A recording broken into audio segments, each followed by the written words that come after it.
ഹെരോദേസിന്റെ കാലത്ത് അബിയാഗണത്തിലെ പുരോഹിതനായ സഖറിയാവും ഭാര്യ എലിസബത്തും ദൈവഭക്തരും നീതിമാന്മാരുമായിരുന്നു. എങ്കിലും എലിസബത്ത് വന്ധ്യയായിരുന്നു. ഇരുവരും പ്രായം ചെന്നതിനാൽ അവർക്കു മക്കളില്ലായിരുന്നു. ഒരു ദിവസം ദേവാലയത്തിൽ ധൂപമർപ്പിക്കേണ്ട ചുമതല സഖറിയാവിന് ലഭിച്ചു.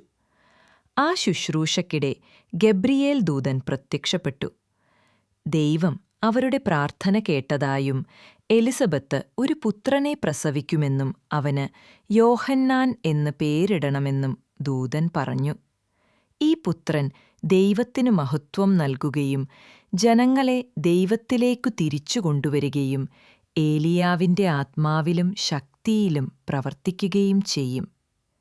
ഇതു കേട്ട സഖറിയാവ് സംശയം പ്രകടിപ്പിച്ചതിനാൽ പ്രവചനം നിറവേറുന്നതുവരെ അവന് സംസാരിക്കാനാകാതെ പോയി. സേവനം പൂർത്തിയാക്കി വീട്ടിലെത്തിയതിനു ശേഷം എലിസബത്ത് ഗർഭം ധരിച്ചു.